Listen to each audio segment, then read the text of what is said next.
Speaker, that's the second speaker that we've heard from the National Party, and not one of them has referred to their management, or as we would call it, mismanagement of the economy, because the news is so bad. Elected on the promise to close the wage gap with Australia, it's growing. Elected on a stronger and brighter future for New Zealand, and it's got dimmer.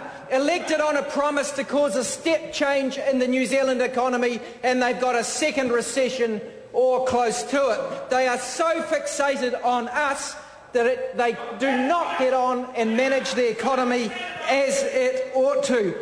In face of criticism that they have fiddled while the economy is burned, they've now come back with this plan to sell part of the SOEs, particularly part of the electricity-related SOEs. We heard the list from Tony Ryle, and he still doesn't get it. The sale of government-owned infrastructure assets with monopoly characteristics results on overseas ownership, where those profits flow offshore, and increased prices at the cost of consumers while infrastructure is run down. That was the experience of telecom, that was the experience of New Zealand Rail, and that will be the experience in respective electricity companies if they sell them down.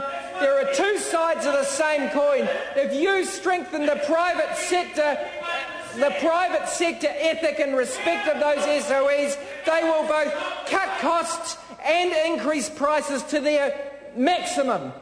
We know that the electricity market is uncompetitive. There were $4.3 billion of excess profits stripped out of it. The Commerce Commission found that just after we left, when they reported under the inquiry that we started. Since then, the government has done nothing, and prices continue to go up. We've got a flat economy, we've got flat demand for electricity, and yet dividends go up and prices continue to go up. Mr. Speaker, the sale of electricity SOE interests will put electricity prices up. It is fair to question the economic mismanagement by the National Party. The latest example we've got is South Canterbury Finance. Yes, it came into the guarantee. No one's complaining that it came into the guarantee. But then, no, we didn't.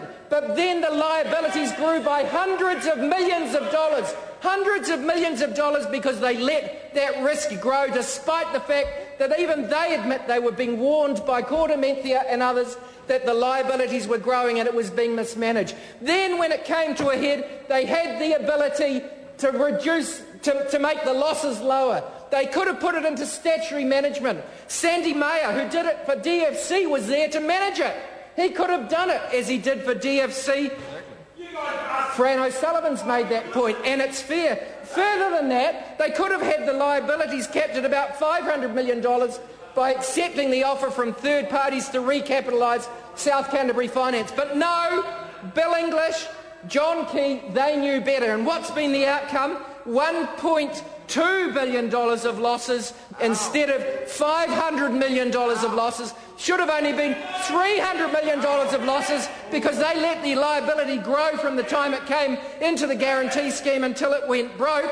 But even putting that aside, they've caused an additional $500 million worth of losses. This government has no plan. That's why we have an economic malaise. That's why we have unemployment going up. That's why we've got a $16 billion deficit. That's why it's equivalent to 9% of GDP. Don't blame it on the Christchurch earthquake.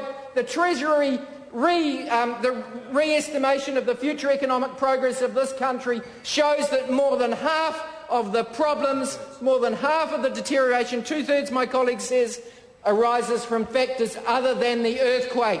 The earthquake is cover for the government to blame everything on the earthquake. The global financial crisis is blamed when other countries like the USA, like the United Kingdom, are popping out of recession, when New Zealand's going back into a second one, or so close to it that it doesn't matter. We are in an economic malaise because this government does not have a plan for the country. It only knows one thing, and that's tax cuts. Economic policy should be much broader than just tax cuts, and even in respect of tax cuts, they got it wrong, because so much of it was directed to the same small proportion of our population who will get the money if they sell the SOE shares.